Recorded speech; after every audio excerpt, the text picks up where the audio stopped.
A relação de paixão do homem pelos carros é tão antiga quanto a própria invenção do carro.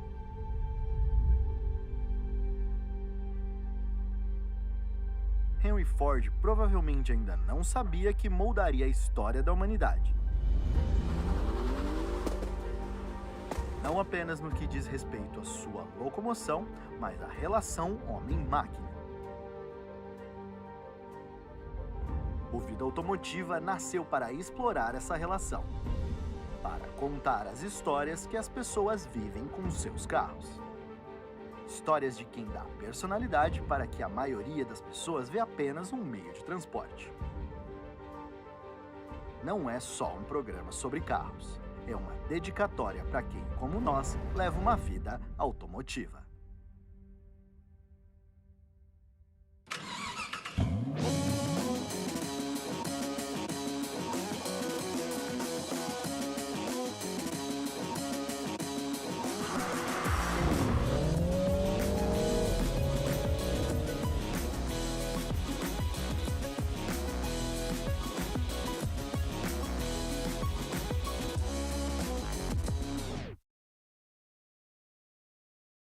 Um autódromo é algo como um templo sagrado para um apaixonado por carros. Lá, você pode testar os limites do carro e os seus próprios. Na pista, seja assistindo a uma corrida ou competindo, os autódromos são o parque de diversão dos entusiastas. Os eventos de Track Day também têm crescido muito no Brasil. Neles você pode levar tanto aquele seu carro feito só para acelerar, quanto aquele outro que te leva para o trabalho todos os dias. Na história de hoje, vamos conhecer alguém que fez das pistas o seu trabalho e seu hobby ao mesmo tempo. Uma união de dar inveja a qualquer gearhead.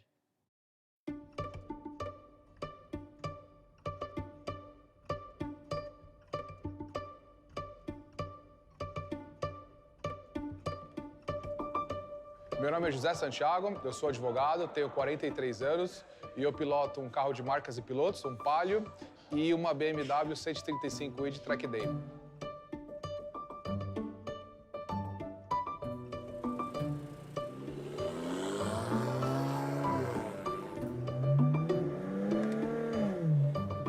Então, na verdade, eu sempre, desde criança, fui apaixonado por coisas com motores. Então, motos, barcos, carros, aviões. Eu lembro que eu comprava muito livro de avião, eu gostava demais de ler sobre avião. Então, tudo que tinha motor sempre me chamou muita atenção.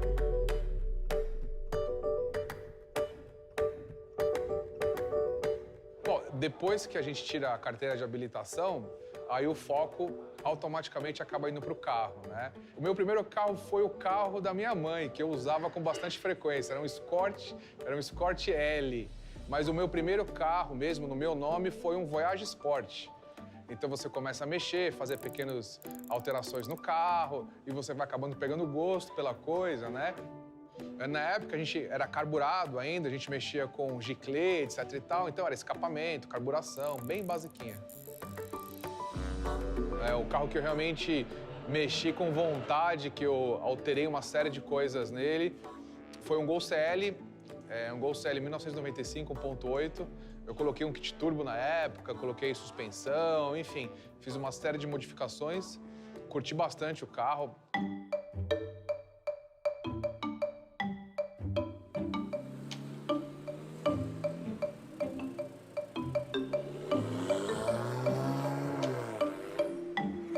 Bom, na verdade, eu comecei no automobilismo na arrancada, né?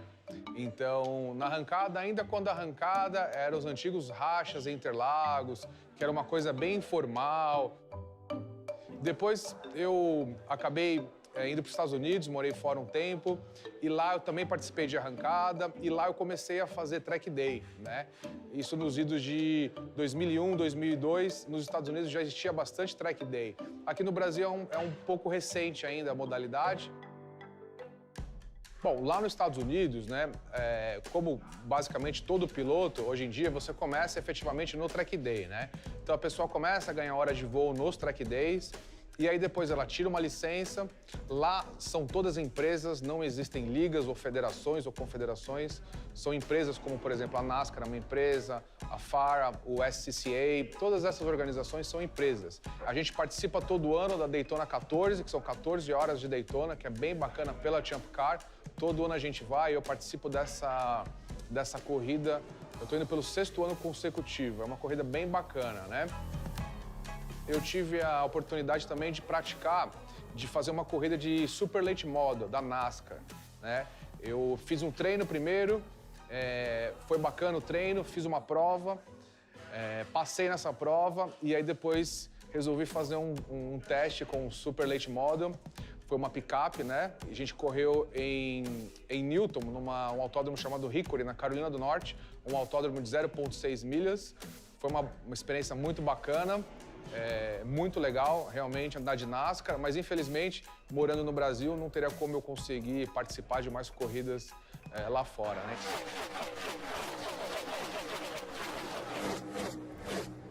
Depois eu voltei para o Brasil e aí voltei para a arrancada, mas aí a arrancada formal, a competição, né? Então você tem que tirar uma licença. Eu fui campeão paulista de arrancada em 2009, se não me engano, né? E da arrancada eu parti então pro circuito. Eu tive um carro de rua e eu participava de track days com esse carro de rua. Eu participei a primeira vez que eu fui num track day aqui no Brasil, eu tinha um Hyundai Azera. Era um carro super pesado, era um carro 6 cilindros, muito potente, mas muito pesado, não era o carro propício pro evento. Mas eu fiz algumas modificações no Azera e consegui me divertir um pouquinho. Mas depois eu vi que realmente aquilo lá não ia para lugar nenhum. E aí então que eu resolvi comprar a BMW já pensando em utilizá-la na pista, né? Mas o Palio, por exemplo, ele é mais uma ferramenta de trabalho, né? É uma ferramenta pela qual eu consigo fazer com que outras pessoas acabam se tornando apaixonadas como eu sou por automobilismo, né? Então você pilotar um carro de corrida com Santo Antônio, com banco concha, cinto de 5 pontos, aquele barulho dentro do carro, aquilo tudo dá uma sensação de prazer muito grande, né? Então a pessoa acaba, impreterivelmente, acaba se viciando e a pessoa sempre quer participar. Então, eu acho isso muito legal no Palio, em que pese eu não dirigi tanto quanto eu gostaria, mas o Palio é uma ferramenta de trabalho pela qual eu consigo agregar mais pessoas para a paixão do automobilismo, né? Já a BMW é o carro que eu uso para curtir, quando eu vou nos eventos como piloto, para participar, né? Então, é uma plataforma muito boa, muito confiável e eu acabo me divertindo bastante. Sempre onde eu vou, em todas as pistas, já andei em Goiânia, Londrina, em São Paulo todas, já há muitos anos eu faço isso e eu não troco essa BMW por nada.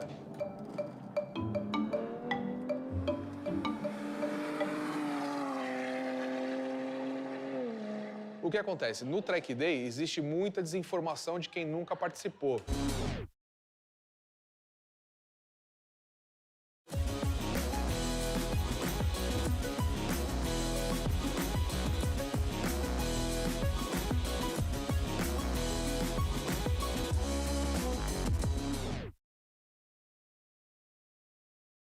Você já viu que a carreira do Santiago foi construída nas pistas. Mas mesmo que você não viva participando de track days no autódromo, existem algumas técnicas de direção que podem ser muito úteis no dia a dia. Por exemplo, você sabe como entrar em curvas da maneira correta? Com algumas técnicas simples, você aumenta a sua segurança na estrada e aproveita um pouco mais a esportividade do seu carro.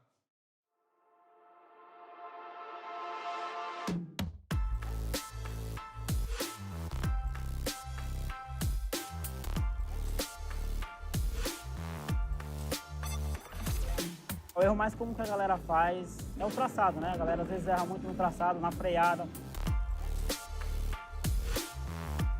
Para começar, para a maneira correta de você entrar na curva, você tem que olhar sempre onde você vai colocar o carro, onde você quer que o carro vá. Então você começa a fazer a tomada, você breca, então você já olha para a tangência, onde você vai pôr o carro na tangência. Você abre o máximo que dá a curva e já vai olhando para onde você vai pôr o carro, na tangência.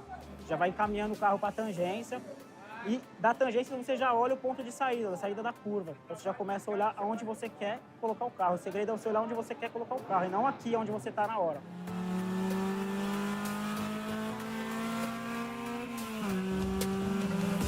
Primeiro é o seguinte, evitar, quando você está fazendo a tomada da curva, você começou a fazer a tangência, você tem que evitar frear. Você freia reto, né? Você freia reto com o carro reto e começa a fazer a tangência. Quando você está fazendo a tangência, se você frear, o que acontece? Você desequilibra o carro.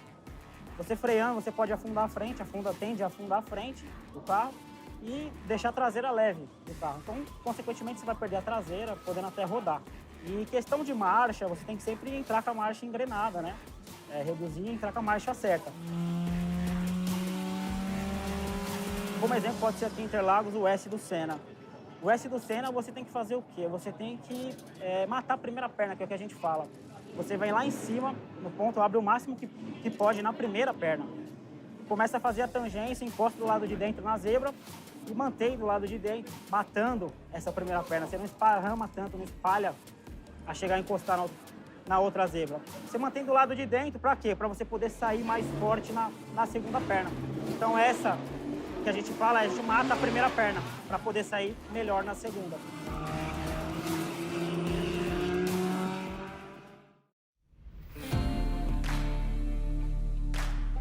Eu tenho muita convicção de que o Track Day é a porta de entrada para o automobilismo.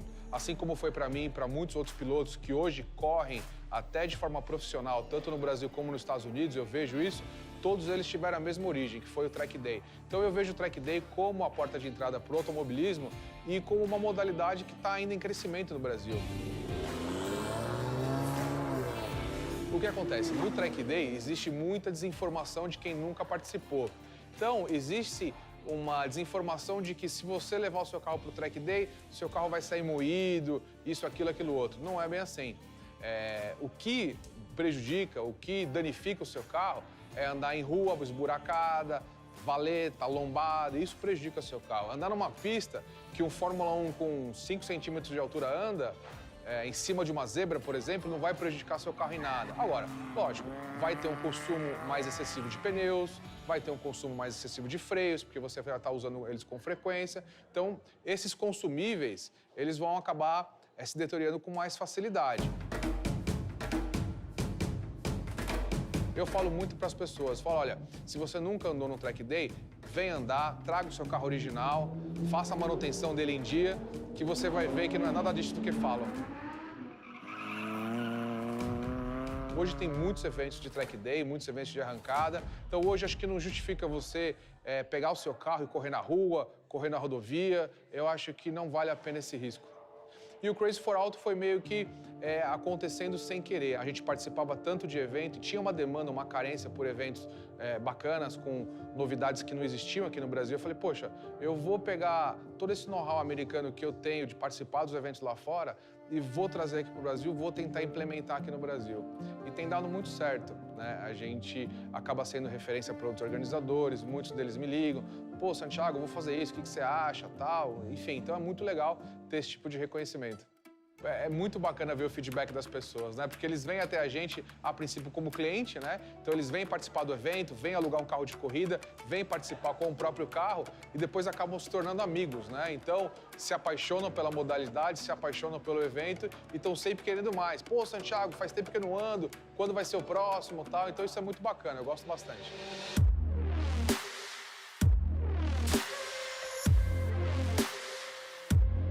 Eu pesquisei bastante, antes de ir para a BMW, eu pesquisei bastante essa questão e eu vi que realmente o melhor custo-benefício era essa motorização, esse modelo, peso, potência, a facilidade que você tem para ganhar potência nela é muito grande, então hoje é um carro que tem seus 400 e poucos cavalos, com modificações relativamente simples, sem ter que abrir motor, sem ter que trocar peça, né?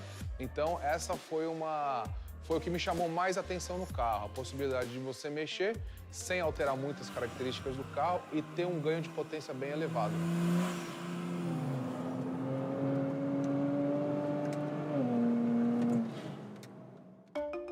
Puxa, na época eu me lembro que eu olhei bastante o Honda SI, né? Era uma possibilidade, o Civic SI, melhor dizendo. Pesquisei também, na época, se não me engano, o Lancer também era uma opção, o Lancer Evo, né? Mas acabei optando pela BMW, então fiquei muito satisfeito com a minha escolha. O fato da BMW ser tração traseira foi um fator preponderante na compra também, né? Eu sempre quis ter um carro tração traseira e eu acho que o tração traseira, ele agrega aquele fator diversão, né? Então, ao mesmo tempo que traz um pouquinho mais de perigo, especialmente para quem vai dirigir em pista, né? Que você acaba levando o carro ao limite, né? A tendência do carro de estacionar, sair de traseira, rodar é um pouco maior se comparado ao 4x4 ou à tração dianteira, em que pese ter muita tração dianteira aí que é bem traseiro, como os carros de marcas, né, são, é o fator de diversão. Então, por exemplo, num dia de chuva como hoje, você acaba se divertindo bastante andando numa pista com tração traseira. Eu utilizo o carro no dia a dia. Eu faço muita viagem, então eu utilizo o carro perfeitamente no dia a dia. Então ele não tem aquela preparação bruta de pista com suspensão dura, etc e tal. Ele tem uma... Dá para você andar na rua sem problema nenhum. Inclusive a suspensão dela é original, é OEM. Então é super tranquilo de andar na rua, super tranquilo de viajar. Bom, o upgrade que eu faria nesse carro seria um remap de câmbio, um remap novo que apareceu no mercado, que é muito bom, que o pessoal tem usado lá fora, né? E também um upgrade de freio. Eu acho que ela já está no momento de receber um upgrade de freio para que eu possa frear cada vez mais dentro.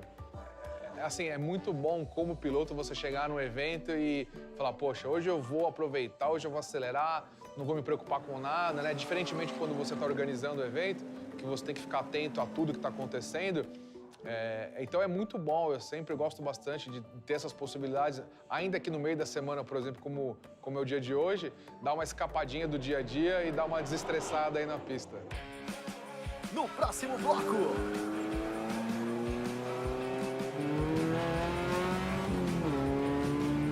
Aqui dentro, só necessário. É fantástico.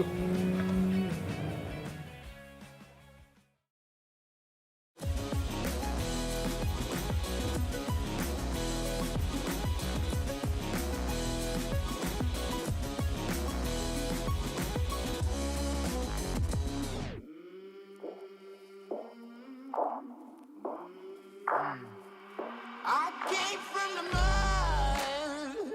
There's dirt on my hands. Strong like a tree. There's roots where I stand. A carreira de Santiago é cheia de competições diferentes com carros diferentes. Mas tem dois deles que contam muito sobre o lado profissional E o entusiasta.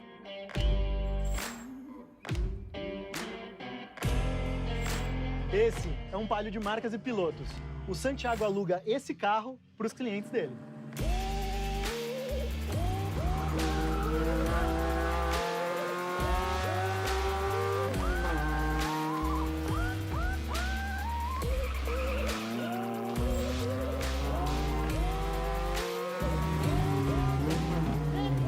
Só necessário. A suspensão foi preparada e o motor é 1.8 GM, com 130 cavalos. Pode parecer pouco, mas o carro pesa 820 quilos. Isso dá uma relação de potência de 6,2 quilos por cavalo. Com a suspensão acertada, o carro faz muita curva. Meu Deus!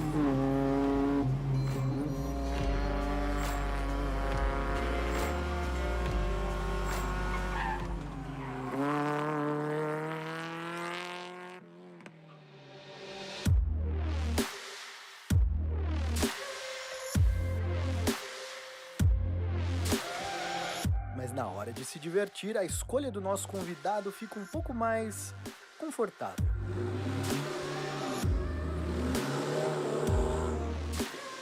Quando a gente fala sobre BMWs esportivas, a primeira coisa que vem na cabeça normalmente é uma M3 ou até uma M5. A 135 coloca toda essa alma das BMWs esportivas em um lugar mais amigável. É como se você pegasse toda a energia de um pastor alemão e colocasse num bulldog.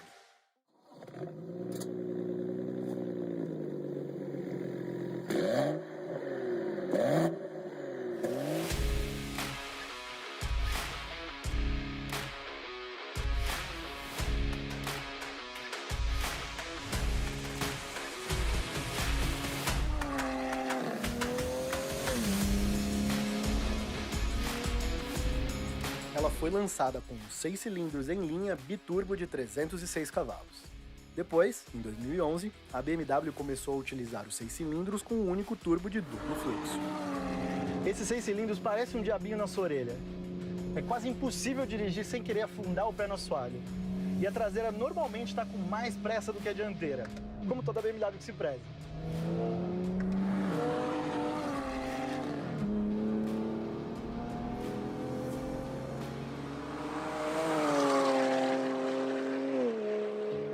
A 135 tem o DNA da divisão M. Ela pode não ser tão potente quanto uma M3, mas ela é menor e 165 quilos mais leve. Esse carro estimula todo o instinto gearhead possível dentro de você, cada fibra do seu corpo. O motor te provoca muito, e quando você aceita essa provocação, a direção e a suspensão sabem muito bem o que fazer. 306 cavalos é muito bom, mas essa 135 tem mais ou menos 420 cavalos no motor, depois que o Santiago fez as modificações como o downpipe, além do escapamento e remapeamento de injeção e do câmbio. E você pode ir para o trabalho, para o supermercado, destruir um jogo de pneus no autódromo. Isso tudo no mesmo dia, com o mesmo carro. Tudo isso num carro menor que um Jetta, mas que tem um porta-malas maior que uma EcoSport. A última dúvida que fica é como o Santiago consegue sair da pista e dirigir esse carro de maneira civilizada.